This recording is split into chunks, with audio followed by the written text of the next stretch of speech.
Shalom tout le monde, on est encore dans la bénédiction pour Jérusalem, Boné Yerushalayim. On a vu qu'il y a une différence entre le rite ashkénaze et le rite séfarade. Et on a vu que chez Ashkenazim rajoute Vili Yerushalayim Mircha Berachavim Tashuv. Ce qui est important d'ailleurs, c'est de voir qu'il y a une bénédiction spéciale pour la construction de Jérusalem. A priori, pourquoi ? C'est-à-dire, on pourrait demander, la liberté, on a compris. Le Beth Amikdash, on comprend. Mais pourquoi Jérusalem, qui est une ville ? D'accord ? C'est ça le problème. La réponse, c'est que Jérusalem, c'est la ville de la royauté. Irmeloucha. Et la ville de la royauté est une condition du Beth Amikdash. On ne construit pas le Beth Amikdash dans un lieu désert. Il faut d'abord qu'il y ait une ville et après le Beth Amikdash. D'où est-ce que je tire ça ? C'est une halakha dans la Mishnah du traité de Berachot. Quand on est en Chutz La'aretz, il faut s'orienter du côté d'Eretz Israël, comme pour la Tefila. Quand on est en Israël, on se tourne du côté de Jérusalem. Quand on est à Jérusalem, du côté du Beth Amikdash. Alors pourquoi ne pas dire tout simplement, il faut prier en direction du Beth Amikdash ? C'est ça que je demande. Pourquoi c'est trop précis ? C'est précis, au contraire. Au lieu de dire, voilà, prie en direction d'Eretz Israël, et puis si tu es en Eretz Israël vers Jérusalem, Jérusalem vers Beth Amikdash, dis, où que tu sois, prie en direction du Beth Amikdash. N'est-ce pas ? Hein ? Le Beth Amikdash quoi ? Ah, dans Beth Amikdash, on prie en direction du Kodesh HaKodashim. Et quand on est au Kodesh HaKodashim, en direction de la Kaporet, c'est-à-dire le couvercle de l'Arche Sainte. D'accord ? Et la Mishnah dit Nimtzeu kol Israël mechavnim le makom echad. Tout Israël donc s'oriente finalement vers un seul endroit. C'est-à-dire, si je fais la somme des directions des enfants d'Israël, finalement j'arrive au Beth Amikdash. Mais il y a quand même un détour. Par exemple, si je suis en Chutz La'aretz, et donc je me tourne vers Eretz Israël, mais pas forcément vers Jérusalem. Ça veut donc dire qu'il y a dans l'accès à la Tefila, il y a des dimensions qu'il faut traverser. Tout d'abord, la dimension territoriale. Il faut savoir qu'en Chutz La'aretz, ce n'est pas Eretz Israël. Une fois qu'on a compris l'importance d'Eretz Israël, c'est alors que l'on est à même de comprendre l'importance de la royauté, c'est-à-dire de la forme étatique, qui est Jérusalem. Une fois qu'on est à Jérusalem, c'est alors qu'on peut accéder à l'idée de la présence de la Shekhinah. On se tourne vers le Beth Amikdash. Et dans le Beth Amikdash lui-même, il y a différents degrés. Mais ça veut dire qu'on ne peut pas faire abstraction d'une dimension. Parce que sinon, si on ne se tournait que vers le Beth Amikdash directement, ça voudrait dire, Haz v'Shalom, que le judaïsme est une religion. Mais, comme on s'oriente vers une terre et un lieu de gouvernement, ça veut donc dire que le judaïsme est une nation. D'accord ? D'où l'importance de faire une prière pour la construction de Jérusalem d'Afka. D'accord ? C'est pour ça qu'il y a la bénédiction de Boné Yerushalayim. Maintenant, ici, on doit voir un peu la suite. Je lis ici dans le texte séfarade que j'ai devant les yeux. Tishkon betoch Yerushalayim micha kasher dibarta, réside au sein de Jérusalem, ta ville, comme tu l'as promis. Vechissé David avdecha, et le trône de David, ton serviteur, Mehera, vite, Betocha, en son sein, Tachin. Ça veut dire quoi, Tachin ? Préparer. Préparer, ou plus précisément, établir. Le mot kan, kafnun, signifie un socle. Par exemple, pour le kior, la Torah dit Akior vechanno. C'est-à-dire quelque chose qui est la base d'autre chose, c'est ça un kan. Donc tachin, ça veut dire établir le socle. C'est très bizarre qu'on se tourne uniquement vers le socle. Il suffirait de dire restaure le trône de David. Mais s'il faut faire un socle pour le trône de David, c'est donc qu'il y a quelque chose d'antérieur au trône de David. Hein ? Exactement, c'est le Mashiach ben Yosef. Ça veut dire qu'il y a deux dimensions messianiques, une davidique et une yoséphite. Et quand on dit prépare le trône de David, il s'agit donc du Mashiach ben Yosef. C'est quoi le Mashiach ben Yosef ? C'est ça que nous allons voir expliquer. Oui ? Qu'est-ce qu'il y a ? J'ai pas compris, si on prépare le trône de David... C'est-à-dire faire le soutien, le socle du trône de David, Alors c'est le trône de David, c'est du Mashiach ben David. Mais qu'est-ce qu'il y a sous le socle, sous le trône? Il y a un socle. Ce socle, c'est le Mashiach ben Yosef. D'accord? C'est beaucoup plus que le matériel. L'économique, le militaire. D'accord? Enfin, bon, alors essayons d'expliquer un peu qu'est-ce que c'est que cette histoire de Mashiach ben Yosef. Il y a ici, dans certains Sidurim séfarades, on a écrit, entre parenthèses, Yechaven leitpalel al Mashiach ben Yosef. Il doit avoir l'intention de prier pour le Mashiach ben Yosef. Alors, dans les anciennes éditions, il y avait écrit comme ça, Shelo Yehareg al yede Armilus Aracha, qu'il ne soit pas tué par Armilus le méchant. D'accord? Alors, Armilus le méchant, c'est dans les Midrashim, c'est le chef des armées de Rome. Et il fait la guerre au Mashiach ben Yosef. Au Mashiach ben Yosef lui fait la guerre. D'accord? Comment? Armilus, oui. Quel problème de Armilus? C'est pas un beau nom? Hein? C'est comme par exemple quand on dit que le Mashiach va faire une homme, quelque chose comme ça. Oui. C'est un dévoilement. Peu importe. De toute façon, Armilus, c'est un nom en latin. Si on voit quelqu'un qui s'appelle Armilus, on charcute. Pour éviter qu'il charcute Mashiach. Ouais. Okay. Mais si c'est pas lui? Si c'est pas lui? Peut-être qu'il y a plusieurs Armilus. T'en sais rien, tu n'as jamais vécu à Rome. Tu sais qu'à Rome, jusqu'à ce jour, le caspomat, le truc bancaire, là, la machine bancaire, c'est en latin. Ouais. Les distributeurs de billets sont en latin. Ouais, d'accord. Donc peut-être qu'il y a là-bas des Armilus, j'en sais rien. Bon. Donc, quoi? Quand même. Bon, d'accord. Enfin, tu dis, de toute façon, on ne sait jamais. Donc. C'est ça. Bon, en tout cas, maintenant, quand je vous dis que le texte originel dit qu'on doit prier pour que le Mashiach ben Yosef ne soit pas tué, alors on comprend très bien que c'est un personnage militaire, n'est-ce pas? Mais dans les éditions postérieures, avec influence harédite, ça a un peu changé. Regardez, il y a écrit comme ça. Il palel al Mashiach ben Yosef chez Yichye. Il faut prier pour que le Mashiach ben Yosef vive, velo yamout, et ne meure pas. C'est-à-dire, on se dit peut-être que c'est un tzaddik malade, comme ça, on prie pour lui, on fait des téhilim pour qu'il recouvre sa santé, parce qu'il a un microbe, d'accord? Al yede armilus reshia. Alors, c'est vrai que reshia en araméen, c'est comme haracha en hébreu, mais ça a l'air d'être une notion kabbalistique. C'est comme s'il y avait une sorte de démon qui s'attaque au tzaddik, d'accord? C'est-à-dire, on sent que chez les éditeurs, il y a une réticence par rapport à la dimension nationale. D'accord? C'est important de mettre ça en évidence. Donc, le Mashiach ben Yosef, comme vous le savez dans les Midrashim, est un personnage qui fait la guerre. Non seulement, et il représente de manière générale tout ce qui est militaire, économique, matériel, développement profane de la Géoula. C'est le Mashiach ben Yosef. En d'autres termes, le sionisme. Le sionisme politique, c'est le Mashiach ben Yosef. Alors pourquoi est-ce qu'il faut prier qu'il ne soit pas tué par Armilus? Alors le Maharal de Prague explique, parce que le Mashiach est un individu, enfin disons, il représente l'individualité, le tzaddik. Mais les goïms qui viennent lutter contre lui, c'est la multitude. La multitude l'emporte toujours sur le particulier. Yachid verabim alachak erabim. Quand il y a un individu contre le grand nombre, c'est le grand nombre qui l'emporte, au niveau de la halakha. Alors de même, le fait que le Mashiach ben Yosef vient faire une révolution, il révolutionne l'état des choses. Jusqu'à présent, Israël était en galoute, maintenant il sort de la galoute. Alors ça attire une opposition.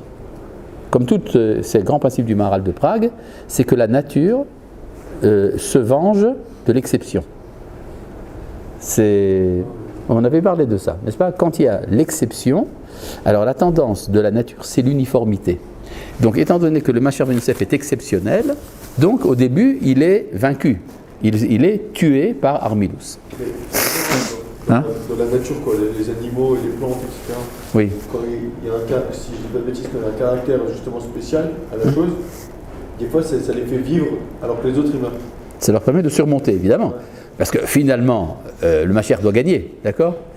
Mais certains disent dans les Midrashim qu'il sera ressuscité par le Mashiach ben David. D'accord? Bon. Le Mashiach ben Yosef? Oui. Il sera ressuscité par le Mashiach ben David. Non, j'ai menti.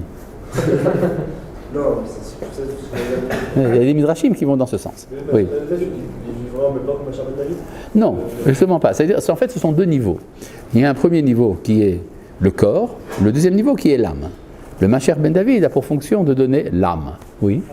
Pourquoi il y a une marque qui dit qu'on va Gishrot, on va Machar Ben Yosef. On va Gishrot et Machar Ben Yosef. Il sera tué. Non. C'est pas Gishrot dedans Qui nous? Je sais pas. Ça va pas, non? Tu vas pas tuer ton Mashiach.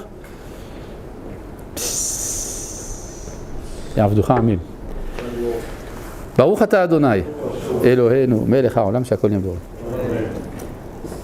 Tu confonds avec la shrita du Yetzer Hara. C'est pas les deux, elles vont de pair?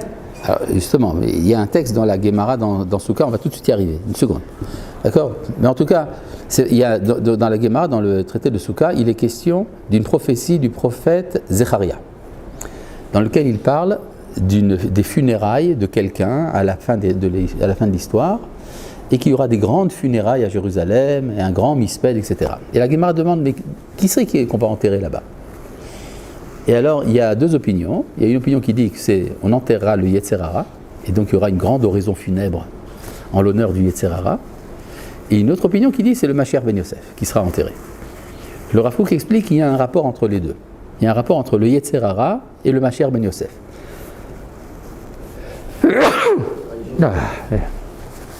Merci. Je ne sais pas ce que j'ai. C'est l'hiver, probablement. Bon. Donc, le Rav Kook explique qu'il y a un rapport entre le Mashiach Ben Yosef et le Yetzer Hara. Mais d'abord, sachons qu'à propos de la mort du Mashiach Ben Yosef, il y a trois opinions différentes. Il y a celle de la Gemara, il y a celle du Gaon de Vilna, et il y a celle du Hari. Arizal, oui. Le Gaon de Vilna dit, la Gemara dit, le Mashiach Ben Yosef sera tué. Point à la ligne. Le Gaon de Vilna dit, le Mashiach Ben Yosef ne sera pas tué. Pourquoi il ne sera pas tué?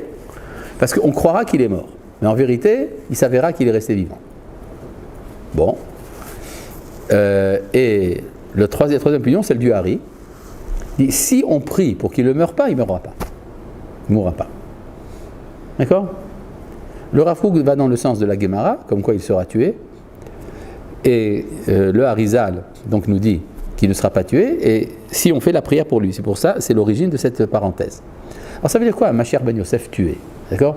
Il y a de cela plusieurs versions possibles, étant donné que le Mashiach Ben Yosef se manifeste de différentes manières. Par exemple, le Rav Kook a écrit dans son oraison funèbre pour Herzl qu'il relevait du Mashiach Ben Yosef. Effectivement, c'était à son boulot, c'est de fonder un État juif, d'accord? Donc il relève de la dimension du Mashiach Ben Yosef. Il appelle ça Ikva des Mashiach Ben Yosef, c'est-à-dire le talon du Mashiach Ben Yosef. D'accord? Et il a pour finalité, donc, de rétablir l'indépendance politique d'Israël. C'est en cela qu'il est Mashiach Ben Yosef. Maintenant, alors que le Mashiach Ben David est un personnage bien particulier, il s'agit d'un roi de la dynastie de David et qui fonde une dynastie, le Mashiach Ben Yosef, selon le Ramchal, Rabbi Moshe Chaim Luzzatto, n'est pas forcément une personne, il y a plusieurs personnages dans l'histoire qui sont de la racine du Mashiach Ben Yosef. Certains sont des tzadikim, certains sont des rechaïm, mais relèvent du Mashiach Ben Yosef. Par exemple, le roi Jéroboam, Yarovam, qui était donc idolâtre, enfin pas vraiment idolâtre, mais enfin il a organisé le culte du veau d'or à Bethel et à Dan, et il est Mashiach Ben Yosef d'une certaine manière, d'accord? Bon. Pourquoi Mashiach Ben Yosef il a séparé le peuple? Il a séparé le peuple parce que c'était un devoir de séparer le peuple. C'est le prophète qui lui a dit de faire ça. D'accord, mais c'est l'inverse du rôle du Mashiach Ben Yosef.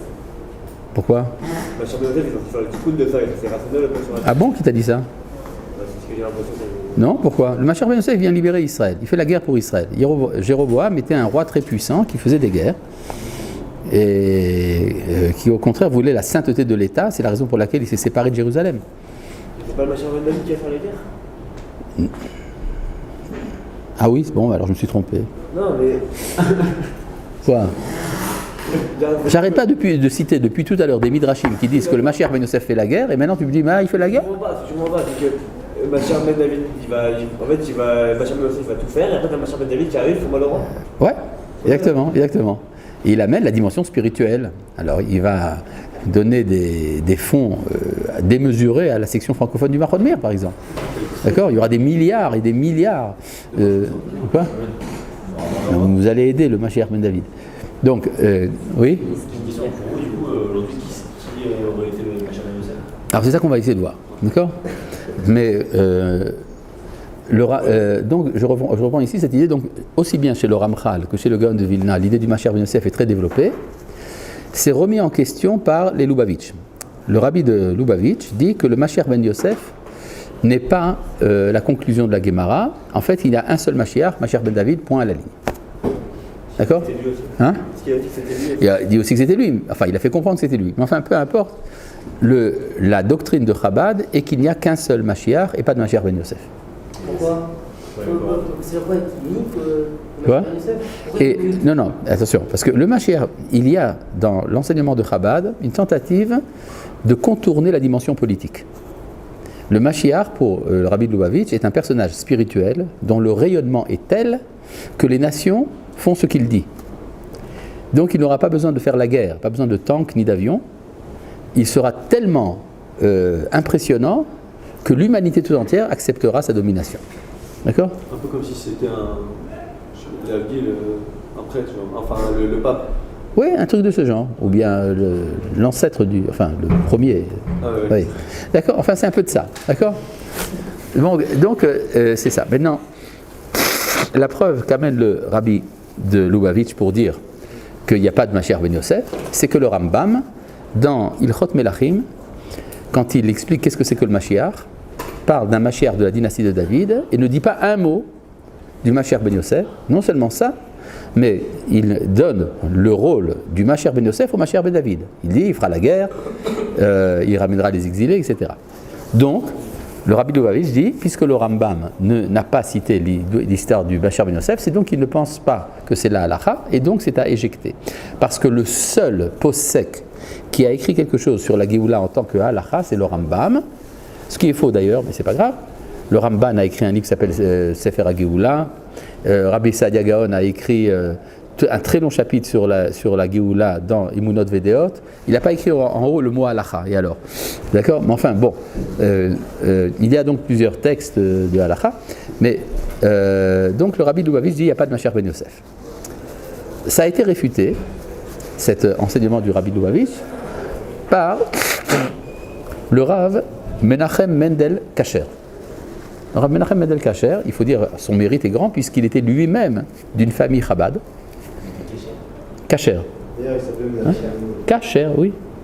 Bah, t'as qu'à voir dans Rabbi Jacob, il y a famille Kasher, t'as pas vu? Bon, d'accord.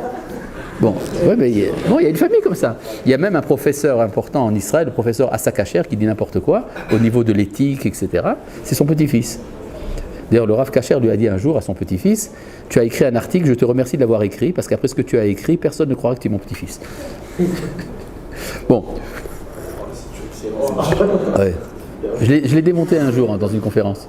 Ah oui, on était ensemble, je l'ai complètement écrasé. Enfin bon. Enfin, toujours est-il que le petit-fils, oui, le Rav Kasher, j'ai pas eu la chance de le connaître, bien que il est mort de mon vivant. Bon. Donc le Rav Kasher, dans son livre Atkufa Agdola, consacre un chapitre entier pour expliquer pourquoi est-ce que le Rambam n'a pas cité le Mashiach Ben Yosef. Il dit c'est très simple. Le Rambam pense qu'il amène de ça des preuves. Que si, et d'ailleurs il amène ça également de Rav Saadia Gaon, que si Israël est méritant, alors il y aura un seul Mashiach qui fera tout le travail à la fois. Si Israël n'est pas assez méritant, le travail sera divisé en deux. D'accord? Donc le Rambam n'écrit que le minimum nécessaire. Il n'écrit pas tout. Il n'écrit pas des options. Il écrit dans le principe. Dans le principe, il y a le Mashiach, etc. Ça, Mashiach Ben David, on ne peut pas y renoncer. Mashiach Ben Yosef, on peut éventuellement y renoncer. D'accord? Il amène des preuves de cela dans son livre Hatkufa Hagdola. Oui, quoi? Est-ce que, vous avez dit par exemple Herzl c'est le talon, etc. C'est-à-dire que, est-ce que c'est possible que Mashiach Ben Yosef il soit déjà complètement passé et que le prochain c'est Mashiach Ben David? Alors c'est ça. Selon les calculs du Gaon de Vilna, le Mashiach Ben Yosef s'est passé. Ouais. Depuis l'année 1990. Ça veut dire ça fait 32 ans déjà. Quoi? Ah ben, il explique dans T'as qu'à voir également dans Atkufa Agdola, également dans son livre Kol Hator, qui a été écrit par ses élèves à Jérusalem. Alors, les calculs sont expliqués. D'accord? Il y a donc de ça beaucoup de raisons. Mais d'après le Gaon de Vilna, c'est l'année 1990 qui est le passage de Mashiach ben Yosef à Mashiach ben David. Eh bien, il y a eu les accords d'Oslo. C'est-à-dire, il y a eu la chute du Mashiach ben Yosef. C'est quoi la chute du Mashiach ben Yosef? Ça veut dire la chute du sionisme. Je me rappelle une fois que j'étais chez le Rav Tzvi Yehuda Kook, et on a étudié quoi? Dans comment ça s'appelle?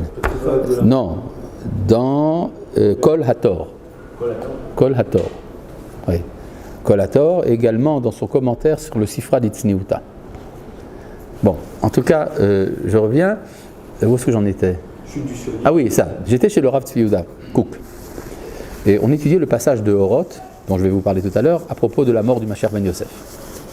Alors un des élèves a demandé au Rav, mais si le sionisme c'est le Mashiach ben Yosef, et que le Mashiach ben Yosef doit mourir, ça veut dire la fin de l'État? Bonne question, n'est-ce pas? Oui. Réponse du Rav, non, mais une petite descente.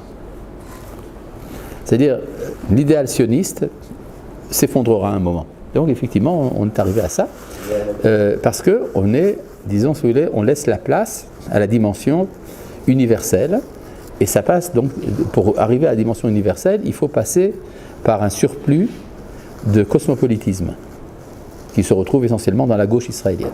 D'accord? C'est-à-dire, vous comprenez que toutes les notions dont parlent les Chachamim ont une réalité sur le terrain. D'accord? Oui.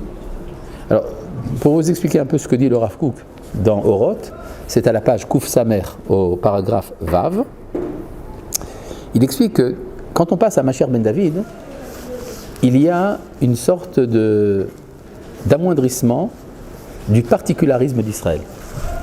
On cesse d'être une nation parmi les nations, on devient le cœur d'une grande famille. Et donc, ça implique une certaine remise en question des éléments d'animosité qu'il y a entre Israël et les nations. C'est ça la chute du Mashiach ben Yosef.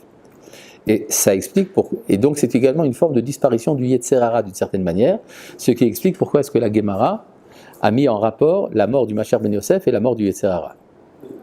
Voilà. Oui. Vous avez dit disparition du Yetzer Hara, mais juste avant. Oui. Vous avez dit, je n'ai pas compris le lien entre disparition du Yetzer Hara. Ça veut dire qu'à partir du moment où le chauvinisme nationaliste est réduit, ça veut dire qu'il y a un progrès de moralité chez les hommes. Ce progrès de moralité peut arriver même jusqu'à la vie individuelle. Donc la disparition du Yetzer Hara individuel. Mais il y a un rapport entre la disparition du Yetzer Hara collectif et de l'individuel. D'accord?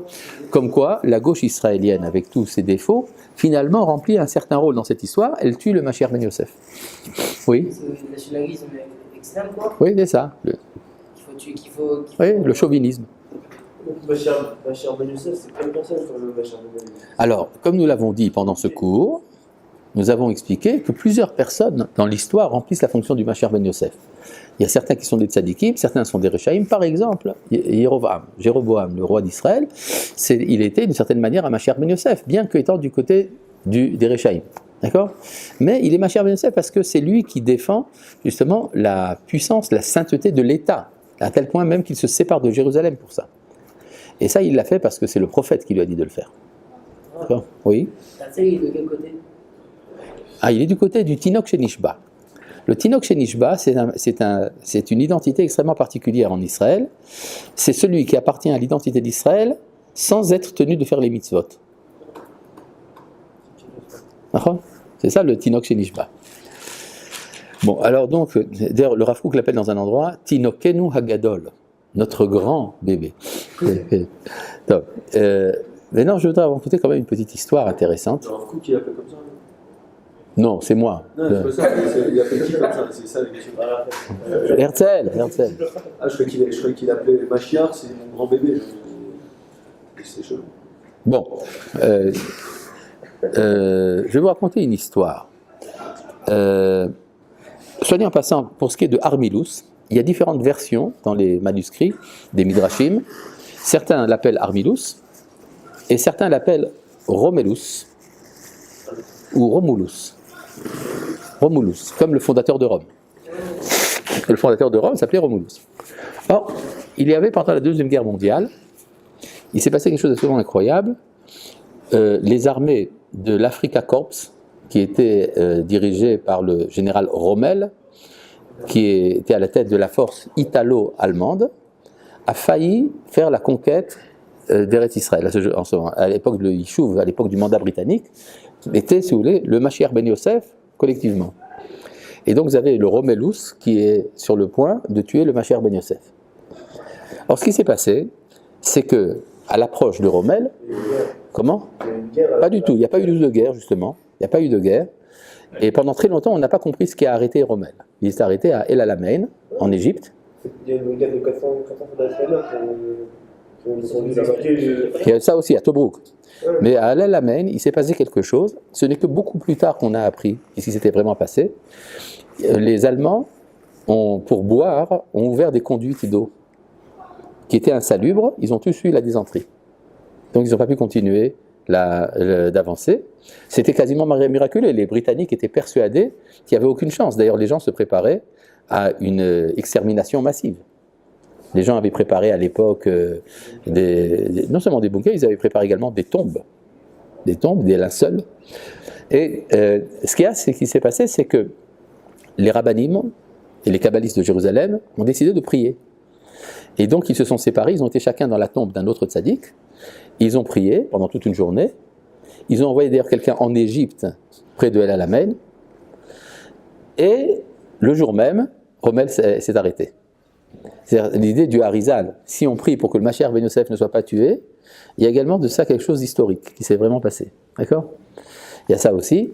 Il y avait même un kabbaliste de Jérusalem, le Rav Yehuda Ftaya, qui a réussi à convaincre les Britanniques, c'est un truc absolument fou, mais enfin il a réussi à le faire, de lui prêter un avion pour faire des hakafot, pour tourner 7 fois autour d'Eretz Israël. Et à chaque hakafa, dans l'avion, il a égorgé un poulet, en faisant des caparottes. Alors, j'ai demandé à l'arrière-petite-fille de ce rave, je lui ai dit, mais dis-moi, les Britanniques, ils étaient un peu cinglés, quoi. Ils étaient prêts à... D'abord, ça coûte très cher, un vol en avion, etc. Il a dit, elle m'a répondu, quand on est désespéré, on est prêt à tout. Ouais. Ouais. Non, c'est très vrai, hein, je vous assure que c'est vrai, cette histoire. Ouais. Ouais. D'ailleurs, ça a été publié dans la presse. Il y a une photo de ça aussi. D'accord ? Donc, oui. Oui. Oui. Oui, alors, shalom. Mais alors, quoi ? Il était pendant la guerre, non ? Oui, bien sûr. Et alors, il y a des histoires sur... Enfin, il était kabbaliste, ou non ? Il connaissait toute la Torah. Bon, mais... Il était plus jeune pendant la guerre, je crois encore. Et à l'époque, il avait... Non, il avait... En 35, il avait, lors de la guerre, il avait quelque chose comme 45-50 ans. Ouais, je sais. Ouais, bien sûr. Il a un très bon droit.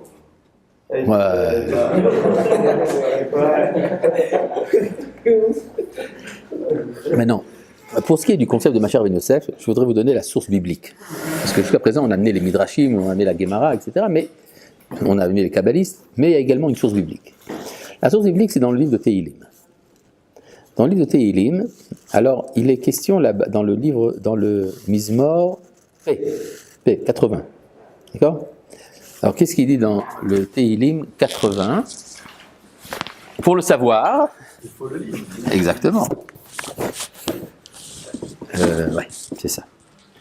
Pour le savoir, il faut le lire. C'est quoi ça ? D'accord.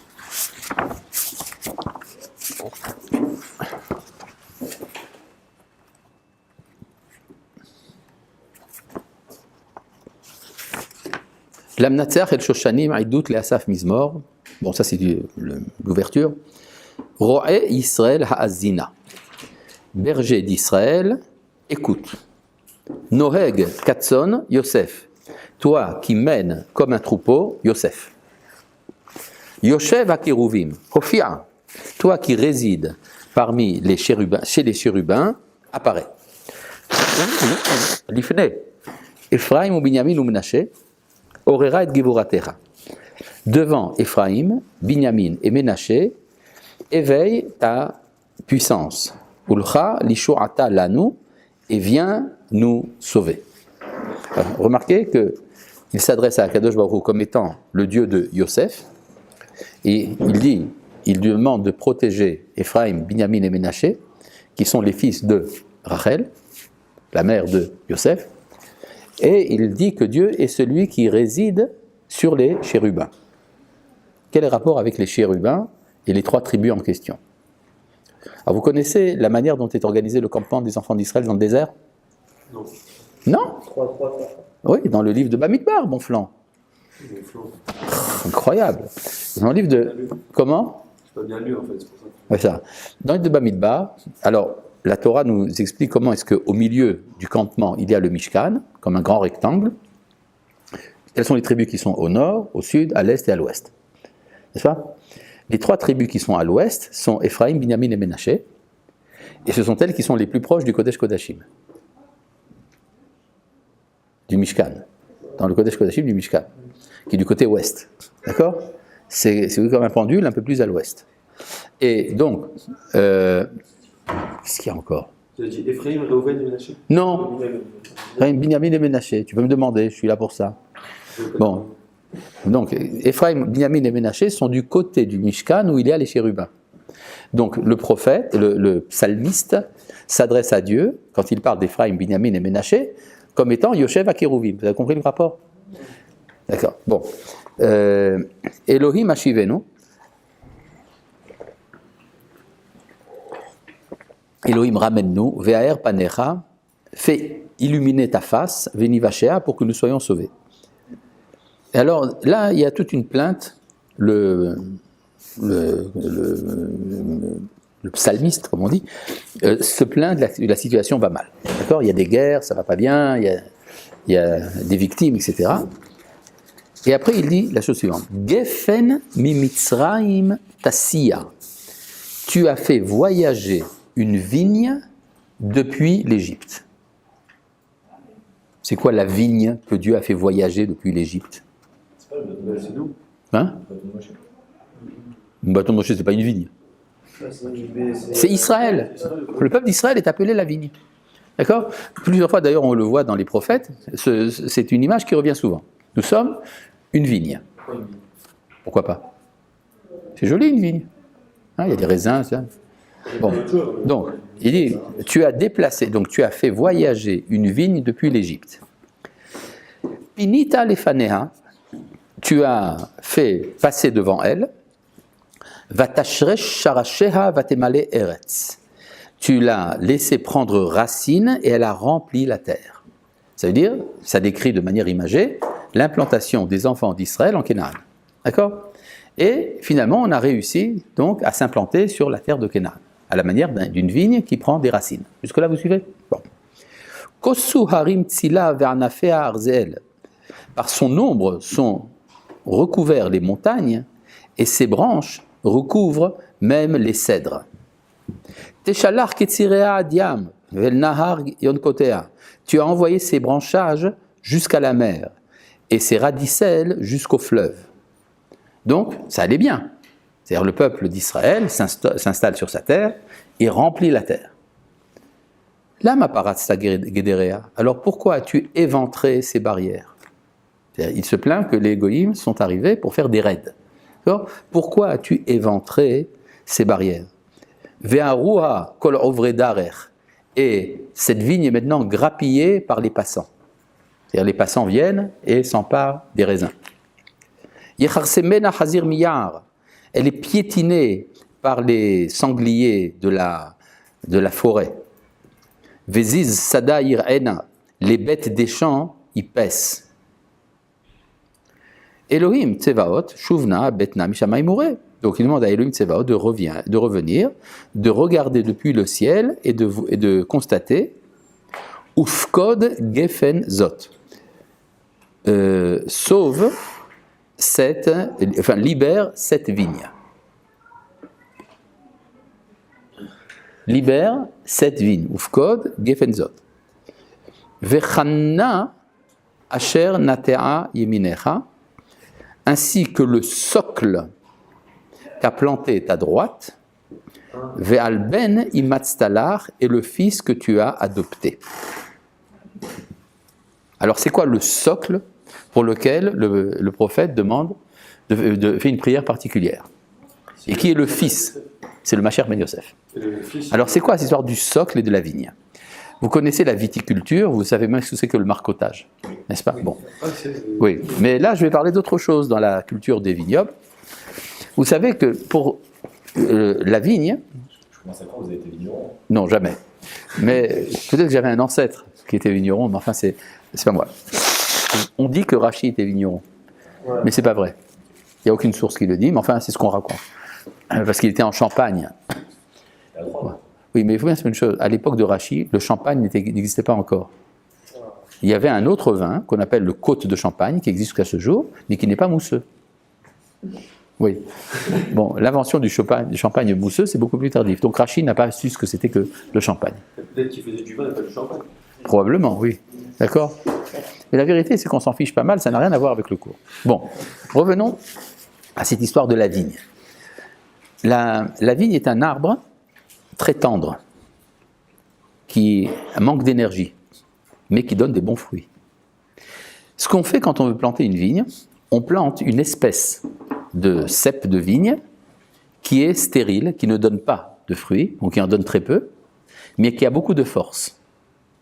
Une fois que la racine de la vigne forte a pris racine, c'est bien implanté, ce que l'on fait, on fait une greffe.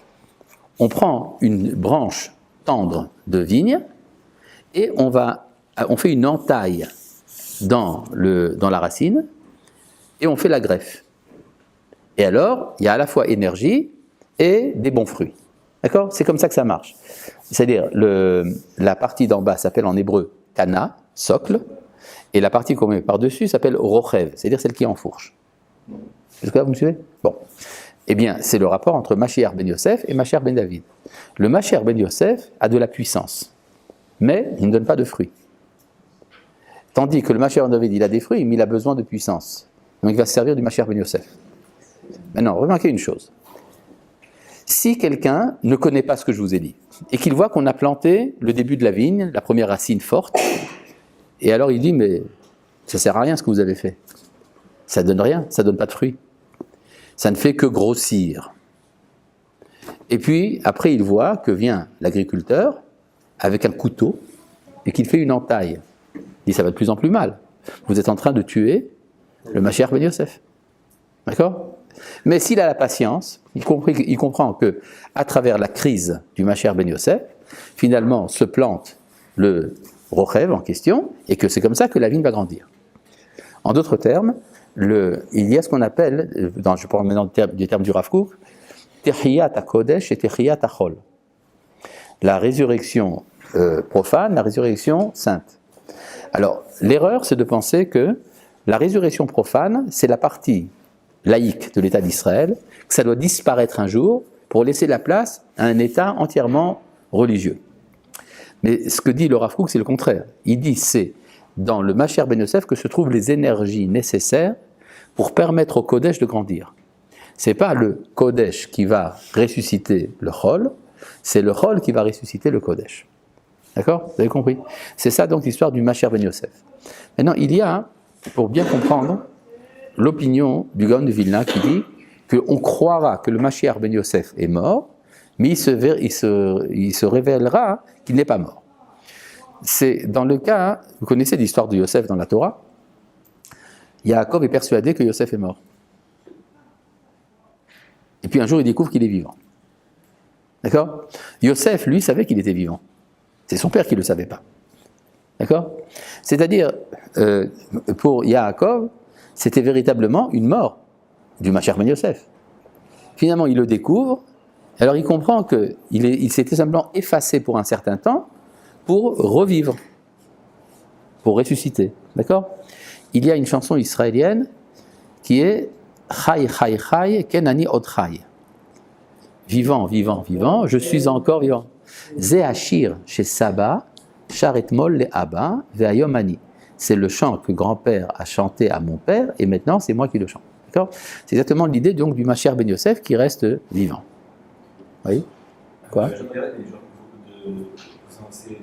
vous dites, c'est de là où on a Mashiach Ben Yosef. C'est Ouais. une émission personnelle que vous avez faite? Non, non, non, c'est pas moi, ça se retrouve un peu partout. Est-ce que c'est même dans les commentaires ici? J'ai tous les commentaires, c'est qui? Là, il n'amène pas. Hein. Mais tu trouveras dans les Midrashim, certainement. D'accord? Là ou Non, non, non, tu trouveras ça dans les Midrashim.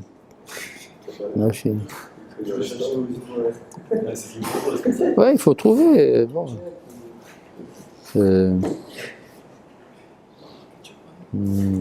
Qu'est-ce qu'il y a ici? Un commentateur.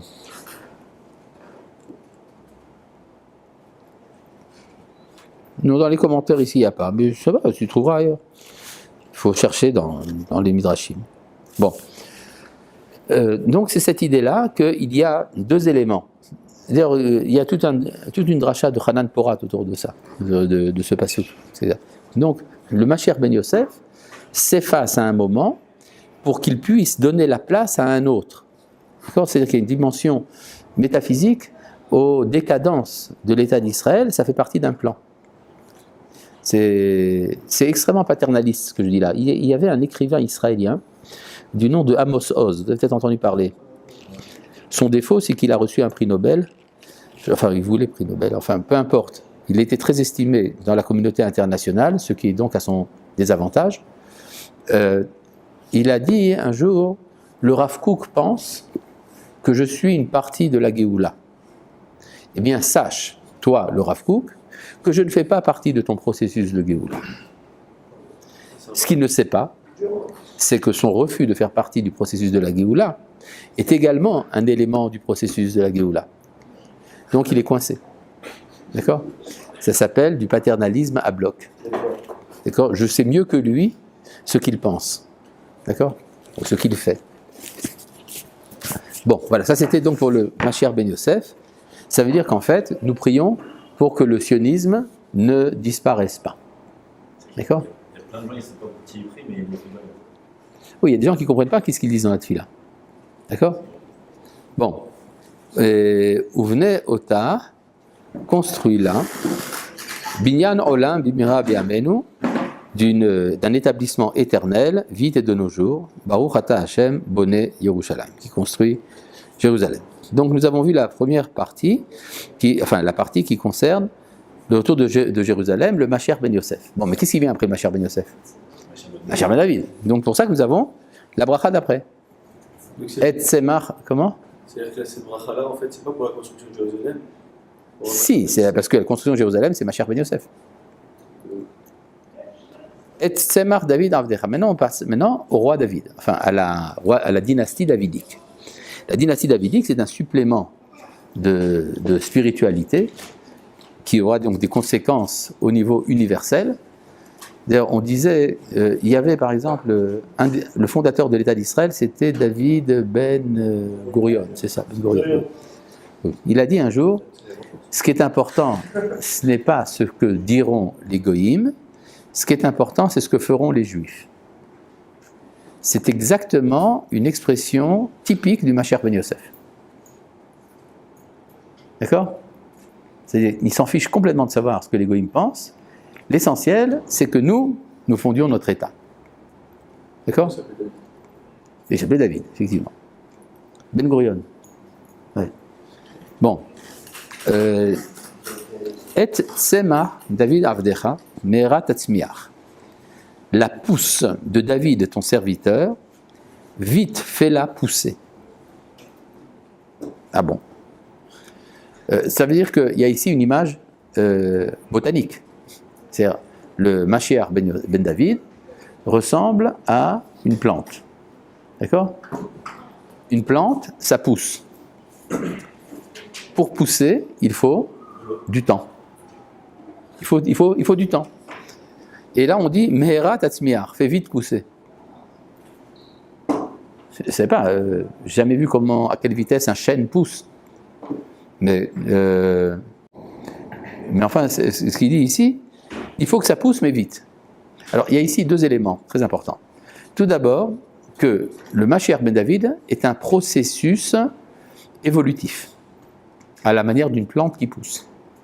C'est le grand principe amené dans le Yerushalmi, qui est que la Géoula d'Israël vient petit à petit, kim'a, kim'a. C'est pour ça qu'elle est comparée à l'étoile du matin, l'aube. L'aube, c'est-à-dire c'est une lumière qui vient graduellement. Vous avez certainement vu plusieurs fois dans votre vie comment est-ce que la lumière va en croissant le matin, bien avant le lever du soleil. Ah bon, qu'est-ce que tu fais à cette heure-là? Moi, c'est dodo.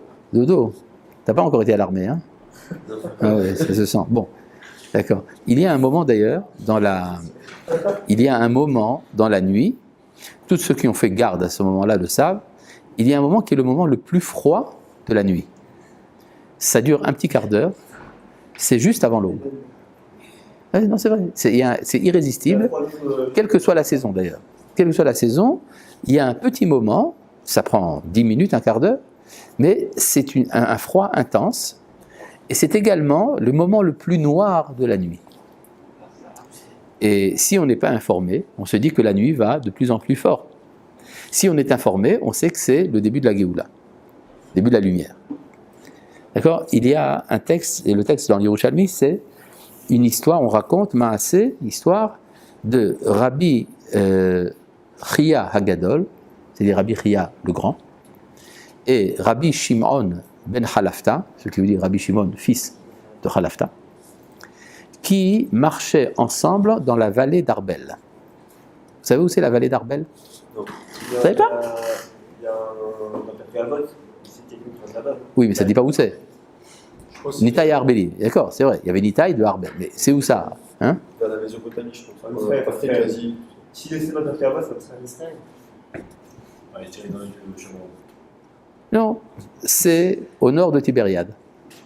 C'est une vallée encaissée qui se jette dans le lac de Tibériade. D'accord?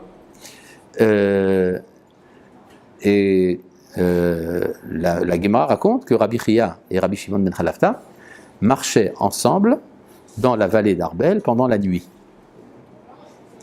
Et que la Gemara ne dit pas de quoi ils discutaient, mais de ce qui s'est passé après, on comprend de quoi ils discutaient.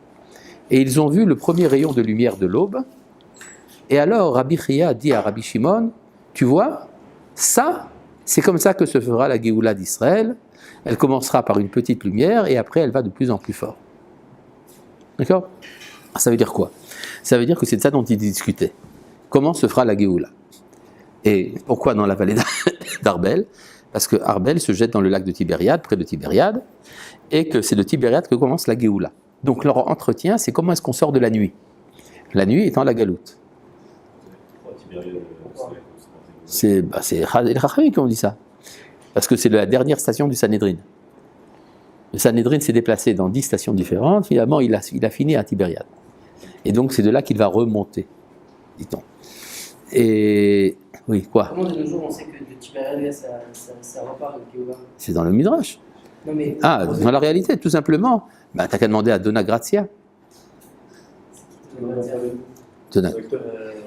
Dona Grazia Nassi était une femme extrêmement riche, d'une famille de Maran, qui, elle et son neveu, ont vécu en Turquie, à l'époque de Soliman le Magnifique, c'était donc il y a 500 ans. Et Don Yosef Nassi, son neveu, est devenu le grand vizir de l'Empire ottoman. Ah, voilà. Eh bien, et d'ailleurs, c'est lui qui a imposé des capitulations à François Ier. Enfin, il faisait de la politique internationale à bloc. Et il a demandé au sultan, qui a accordé, de se fonder une petite principauté pour lui à Tibériade. Et il a commencé à construire. C'est Dona Grazia qui s'en est occupé. Finalement, ça a complètement foiré pour des tas de raisons, mais c'est comme ça qu'a été rétabli le Yishuv à Tibériade. Tibériade était en ruine. Et c'est lui qui a refondé la ville de Tibériade. Et depuis, ça n'a jamais cessé, le Yishuv n'a pas cessé de grandir jusqu'au sionisme. Donc on voit bien que les Chachamim avaient raison quand ils ont dit que la Géoula commencera par Tibériade. D'accord ? Bon, et donc, il y a beaucoup de livres qui ont été écrits autour du personnage de Donna Gracia. C'était une personne assez importante. Et comment ? Bien sûr qu'elle était juive. Elle avait grandi en tant que chrétienne au Portugal. Et le jour de sa bar mitzvah, ses parents lui ont révélé qu'elle était juive. D'accord ? Elle s'est mariée d'ailleurs avec un autre marane qui lui était très très riche. Il avait quelque chose comme 500 bateaux qui lui appartenaient. Finalement, il est mort, donc c'est elle qui a hérité. D'accord ? Marane, c'est les juifs d'Espagne Ou de Portugal, qui cachaient leur judaïsme. D'accord ? Bon. Pourquoi je vous raconte tout ça ? Ah oui, pour la Géoula qui est Kim-A, qui est graduelle. Et ça veut dire qu'il faut de la patience. Quand on voit des phénomènes, souvent dans l'imagerie populaire, on se dit c'est quoi la Géoula ? Eh bien c'est un coup de baguette magique, Merlin, l'enchanteur, paf ! D'un seul coup, on sort du ghetto, on arrive au Beth Amikdash. Ben non, c'est pas ça. Ça prend du temps, oui. Il y a des sources dans les Yerushalmi qui disent qu'elle peut arriver Python. Là, je te cite une Yerushalmi qui dit que c'est graduel. C'est où ? D'accord, mais ça veut dire comment ? C'est où ? Dans la première page du Yerushalmi de Brachot. Ouais, c'est comme ça qu'elle commence, le Yerushalmi. Et donc, ça veut dire que c'est graduel. Mais alors, qu'est-ce que ça veut dire, cette histoire de Tzemar ? Donc, on comprend pourquoi il écrit Tzemar. D'ailleurs, le prophète Zecharia a dit que le serviteur de Dieu s'appellera Tzemar. C'est-à-dire, Ineni Mevi et Avdi Tzemar, j'amène mon serviteur Tzemar, c'est un des noms du Mashiach. Il y a plein de noms au Mashiach, donc vous pouvez rajouter tout un paquet. Quoi ? Menachem, Yinon, enfin, il y a plein, voilà. Bon. Donc, il y a Tzemar, quoi ? Mais alors, on demande que ça pousse, mais vite. Mehera tatzmiar. C'est-à-dire que dans les processus, même s'ils sont graduels, il peut y avoir une accélération. C'est le prophète qui le dit dans Yeshayahu, Ani Hashem bi'ita achishena. C'est-à-dire, quand viendra le moment, j'accélérerai. Alors, la Gemara interprète, si on a mérité, c'est accéléré. Si on n'a pas mérité, ça se passe en son temps. Le Gaon de Vilna dit, oui, mais il y a aussi le pshat. Le pshat est que quand ça commencera, on peut accélérer au sein du processus. C'est ce que dit ici le texte, Mehera tatzmiar, fait pousser vite, pour qu'on ne souffre pas trop. Ah, monsieur. Quoi ? Parce que vous avez dit au début quand on a, je sais plus quel passage on avait tué, vous nous avez dit qu'en gros, quand c'est un truc naturel, ça va graduellement. Oui. Ça va faire mal, quoi. Ouais. Ça risque de faire mal, parce que si quelque chose va trop lentement, il y a des malheurs. D'accord ? Vekarno tarum bishoratecha. Et ça. Merci. Littéralement, élève sa corne par ta délivrance. C'est quoi la corne ? La corne, en hébreu, le mot keren, veut dire également la renommée. Pourquoi une renommée est appelée corne ? Parce qu'un animal, comment est-ce qu'on le reconnaît de loin ? À ses cornes. On va dans la forêt, on voit de loin un cerf qui se cache. Il se cache, oui, mais il a les cornes. Donc on le voit. D'accord ? Donc le mot keren, qui veut dire également une corne, signifie également la renommée. C'est-à-dire que la renommée du Mashiach s'élève. C'est quoi la renommée ? Où ça ? Au sein des nations. Parmi les goïms, exactement. C'est ça que ça veut dire. Ça veut dire que la Géoula, le Mashiach ben David, a une fonction universelle. Et Ki lishuatecha kivinu kolayom. Nous attendons ta délivrance tous les jours. Qui c'est qui doit être libéré ?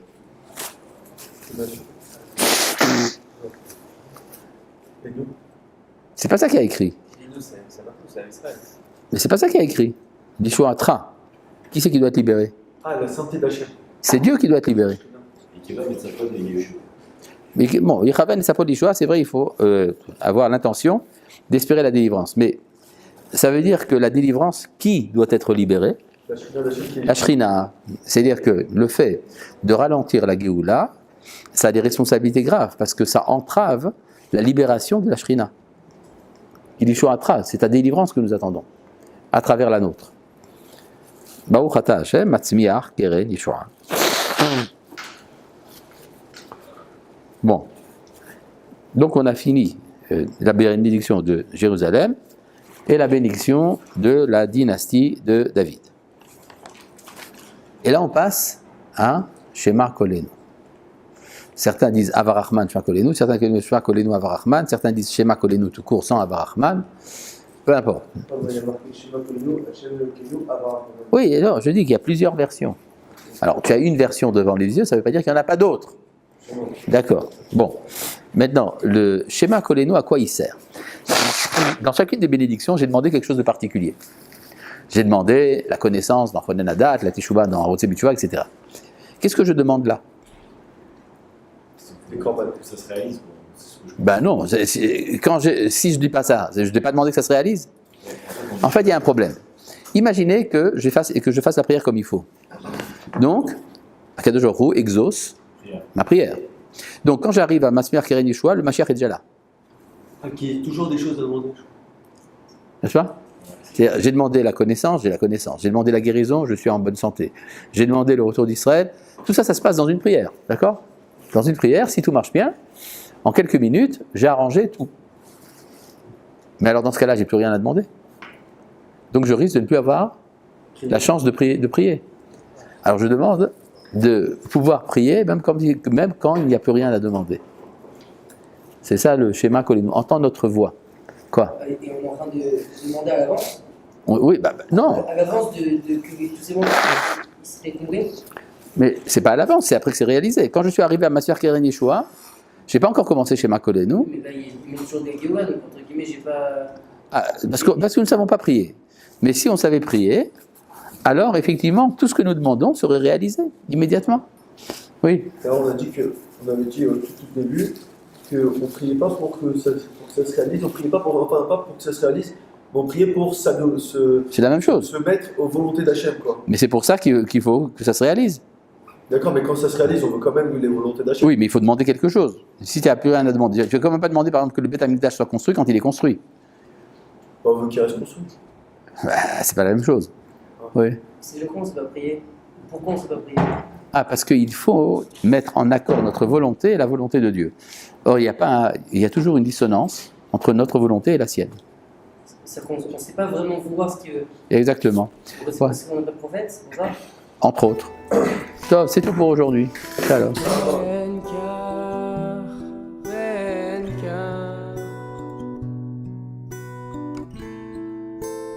נקראים בנים